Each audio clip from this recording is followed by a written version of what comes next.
नमस्कार दोस्तों, स्वागत है आपका एक बार फिर से PSR टोरी स्टोरीज पे। आइए करते हैं शुरुआत। गोकुल में रहते जब कुछ काल बीत चुका था तो गोपों ने जातीय स्वभाव अथवा आवश्यकतावश अपना निवास स्थान बदलना चाहा और गोकुल से कुछ दूर पर एक वन पसंद किया जिसका नाम वृंदावन रखा गया।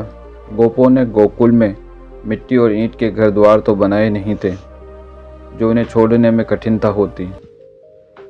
विचार करते ही सारी आबादी अपना डेरा डंडा उठा, अपने छकड़ों और पशुओं को हाँक वृंदावन की ओर चल दिए और वहां जाकर गोकुल की तरह एक बस्ती बना ली। ऐसा जान पड़ता है कि वृंदावन को चरागाह तथा घास पात की अधिकता के विचार से पसंद किया गया था। स्थानों का ये परिवर्तन प्रत्येक प्रकार से कृष्ण के अनुकूल ही पड़ा। अब उनकी बंसी की सुरीली गूंज से सारा वृंदावन गूंजने लगा। आसपास के वन वाटिका का कोई स्थान कृष्ण और उनके साथियों से छुपा न रहा। जहां लहलहाती हरियाली देखते वहीं गायों को हाँक कर ले जाते।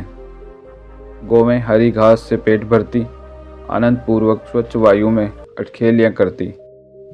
उधर से लड़के किसी छाया में बैठ गाने बजाने का आनंद उठाते। संध्या को अपने पशुओं को हाँकते हुए अपने ग्राम में वापस आ जाते।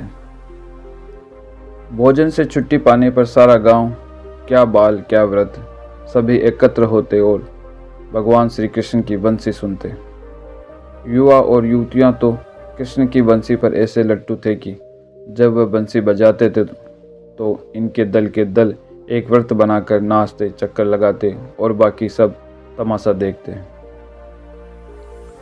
जंगल में जब कभी कोई जंगली पशु मिल जाता तो सबके सब मिलकर उसका पीछा करते, या तो उसको मार डालते या दूर भगा आते। ऐसी घटनाओं का पुराणों में प्राय वर्णन मिलता है। हम उनमें से कुछ को यहाँ जिक्र करते हैं। पहली घटना है, एक दिन का वर्णन है कि कृष्ण और बलराम अपने साथियों सहित गौएं चरा रहे थे। साथियों में से किसी लड़के ने कहा कि वन में एक जगह खजूर का कुंज है जिसमें बड़ी और मीठी खजूरें लगी हैं, पर उस कुंज के बीच में एक भयंकर पशु है जिसके भय से वहां कोई नहीं जाता। ये सुन कृष्ण और बलराम वहां जाने को तैयार हो गए और वहां ईंट और पत्थर चलाने लगे। ईंट और पत्थर की मार से वह पशु चौंका और भयभीत हो बाहर निकला। जब वह सामने आया तो लड़कों ने उस पर ठेले बरसाना प्रारंभ किया, यहां तक कि वह बेचारा चोटों से मर गया। ऐसे ही अरिष्ट नामी सांड से लड़ाई का भी वर्णन है।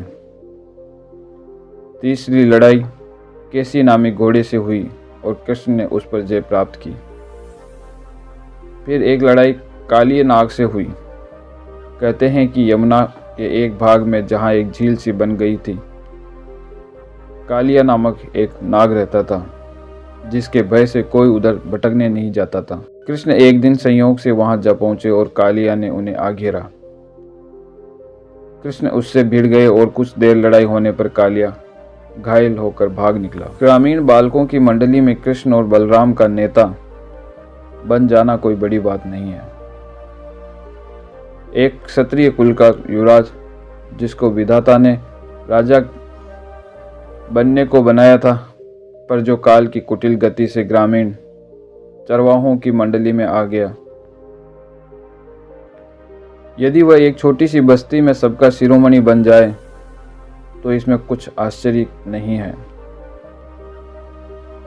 यदि उस पुरी में उसका डंका बजने लगा तो यह कोई विचित्र बात नहीं है।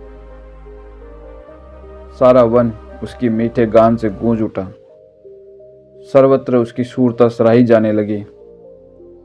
गोपों और ग्वालों के लड़कों पर कृष्ण और बलराम राज्य करने लगे। ये दोनों राजकुमार बालक सेना के सेनापति बन बैठे। ये उनकी बनावटी लड़ाइयाँ आगे का परिचय देती हैं। जब उन्हें सचमुच युद्ध की रचना करनी होगी, उनकी मन मोहिनी वाणी मानो उस वशीकरण के सदस्य थी जिससे उन्होंने सारी सृष्टि को अपने वश में कर लिया था, जिससे मानो स्वर्ग का द्वार खुल गया हो और मोक्ष का मार्ग सुगम हो गया था। जिस बालक ने बचपन में बनेले पशुओं का वध करके मनुष्यों का उपकार करना सीखा हो, वह प्राप्त होकर अत्याचारी दुष्ट आत्माओं को अत्याचार या अनुचित कार्य करने से कैसे न रोकता। वह अपने अंतिम समय तक यही शिक्षा देता रहा कि दुष्टों को, चाहे वे पशु हो या मनुष्य, सदा दंड देते रहना चाहिए, जिससे निरीह प्रजा उनके अत्याचारों से सुरक्षित रहे। आज के अंक में इतना ही। धन्यवाद।